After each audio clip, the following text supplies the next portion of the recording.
The Nightingale and the Rose. She said that she would dance with me if I brought her red roses, cried the young student. But in all my garden there is no red rose. From her nest in the hallmark tree the nightingale heard him, and she looked out through the leaves and wondered. No red rose in all my garden, he cried, and his beautiful eyes filled with tears. Oh, on what little things does happiness depend! I have read all that the wise men have written, and all the secrets of philosophy are mine. Yet for want of a red rose is my life not wretched. Here at last is a true lover, said the nightingale. Night after night have I sung of him. Though I knew him not, night after night have I told his story to the stars, and now I see him. His hair is dark as the hyacinth blossom, and his lips are red as the rose of his desire. But passion has made his face like pale ivory, and sorrow has set her seal upon his brow.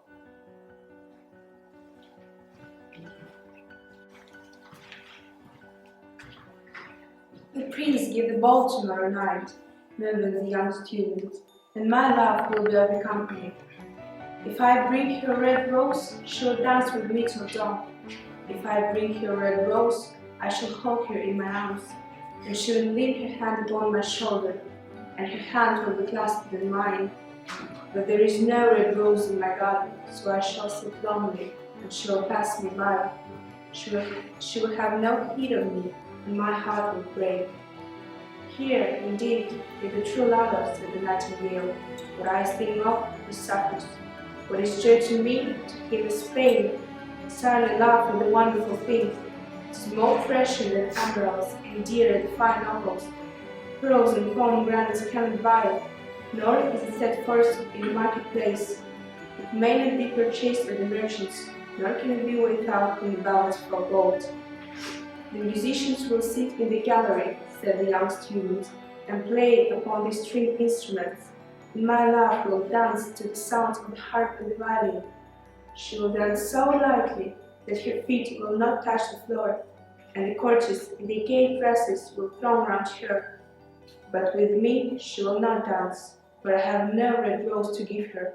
And he flung himself down on the grass and buried his felt face in his hands and wept.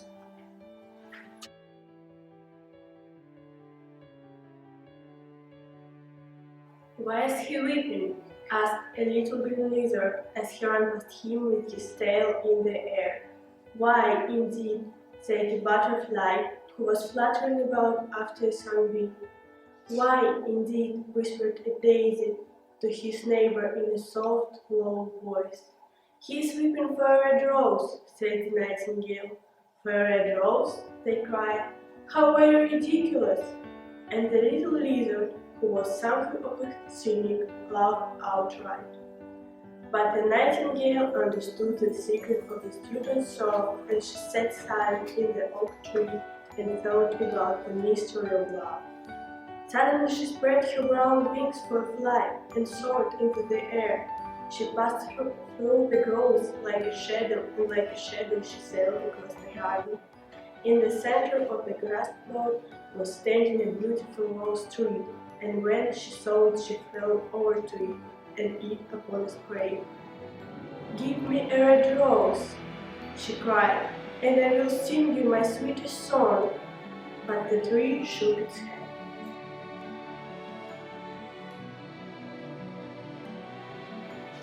"Oh, my roses are white," it answered, "as white as the foam of the sea, and whiter than the snow on the mountain. But go to my brother who grows round the old sundial, and perhaps he will give you what you want." So the nightingale flew over to the rose tree that was grown round the old sundial. "Give me a red rose," she cried, "and I will sing you my sweetest song." But the tree shook its head. "My roses are yellow," it answered, "as yellow as the hair of a maiden who sits upon an amber throne, and yellower than the daffodil that blooms in the meadow when the mower comes with his scythe. But go to my brother who grows beneath the student's window, and perhaps he will give you what you want." So the nightingale flew over to the rose tree that was grown beneath the student's window. "Give me a red rose," she cried, "and I will sing you my sweetest song."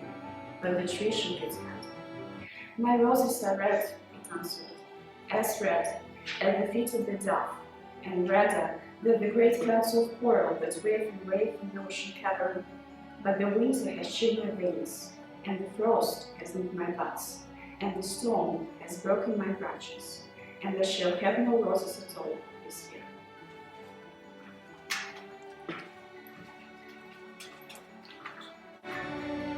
"One red rose is all I want," cried the nightingale. "Only one red rose. Is there no way by which I can get it?" "There is a way," answered the tree, "but it is so terrible that I dare not tell it to you." "Tell it to me," said the nightingale. "I'm not afraid." "If you want a red rose," said the tree, "you must build it out of music by moonlight and stain it with your own heart's blood. You must sing to me with your own breast against a thorn. All night long you must sing to me, and the thorn must pierce your heart, and your lifeblood must flow into my veins and become mine. Death is a great price to pay for a red rose," cried the nightingale, "and life is very dear to all.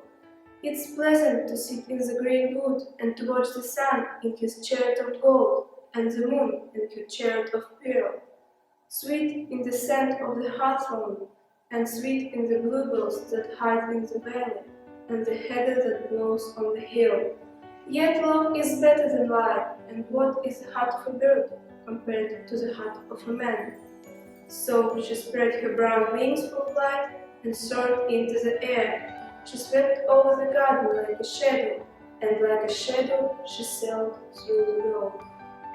The young student was still lying on the grass where she had left him, and the tears were not yet dry in his beautiful eyes. "Be happy," cried the nightingale. "Be happy. You shall have your red rose. I will build it out of music by moonlight, and stain it with my own heart's blood. All that I ask of you in return is that you will be true love, for love is wider than philosophy, for he is wise, and mightier than power, though he is mighty. Flame-colored are his lips, and colored like flame is his eye. His lips are sweet as honey, and his breath is like frankincense." The student looked up from the grass and listened, but he couldn't understand what the nightingale was saying to him, for he only knew the things that are written down in books. But the oak tree understood, and felt sad, for he was very fond of the little nightingale who had built her nest in his branches. "Sing me one last song," he whispered. "I shall feel lonely when you are gone." So the nightingale sang to the oak tree, and her voice was like water bubbling from a silver jar. When she had finished her song, the student got up and pulled a notebook and a lead pencil out of his pocket. "She has form," he said to himself as he walked away from the wood, "that cannot be denied to her. But has she got feeling? I'm afraid not. In fact, she is like most artists. She is all style without any sincerity. She wouldn't sacrifice herself for others. She thinks merely of beauty, and everybody knows that the others are selfish.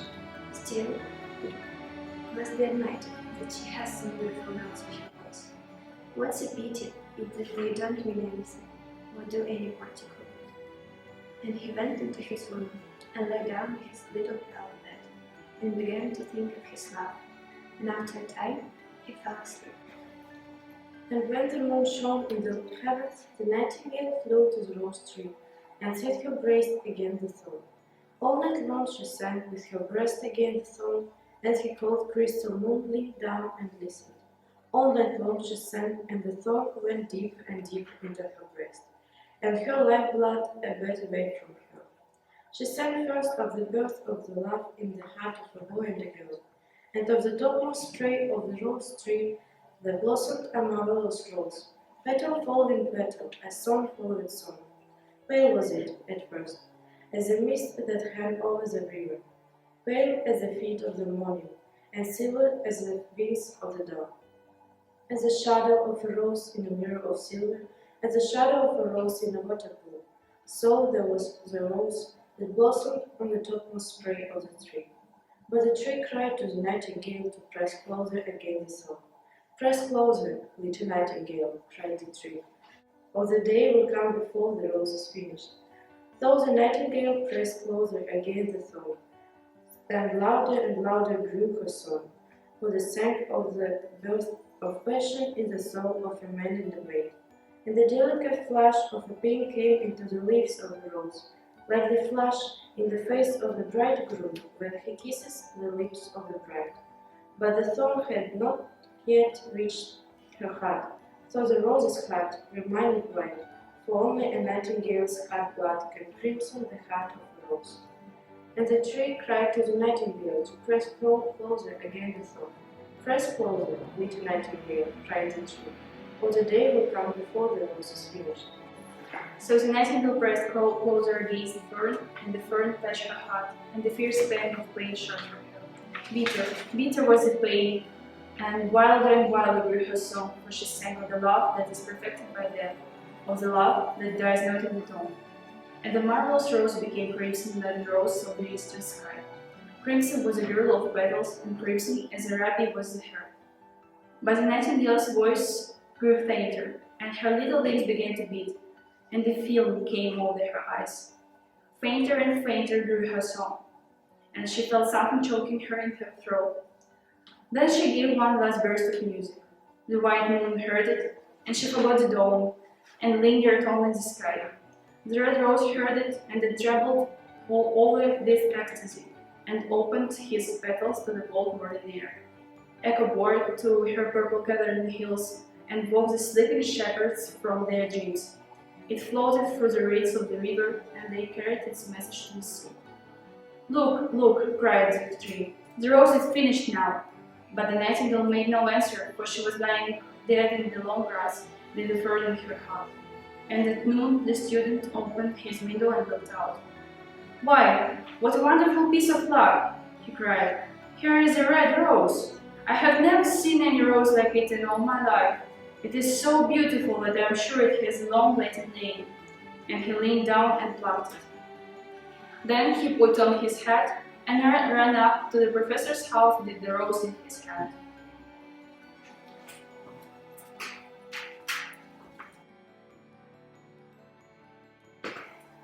The daughter of the professor was sitting in the doorway, winding blue silk on a reel, and her little dog was lying at her feet. "You said that you would dance with me if I brought you a red rose," cried the student. "Here is the reddest rose in all the world, and you will wear it tonight next your heart, and as we dance together, it will tell you how I love you." But the girl frowned. "I'm afraid it will not go with my dress," she answered. "And besides, the Chamberlain's nephew has sent me some real jewels, and everybody knows that jewels cost far more than flowers." "Well, upon my word, you are very ungrateful," said the student angrily. And he threw the rose into the street, where it fell into the gutter, and a cartwheel went over it. "Ungrateful?" said the girl. "I tell you what, you're very rude, and after all, who are you? Only a student. Why, I don't believe you have even got silver buckles to your shoes, as the Chamberlain's nephew has." And she got up from her chair and went into the house. "What a silly thing love is," said the student as he walked away. "It is not half as useful as logic, for it does not prove anything, and it is always telling one of things that are not going to happen, and making one believe things that are not true.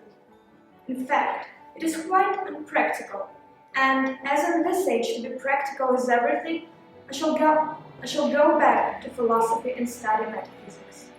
So he returned to his room and pulled out a great dusty book and began to read.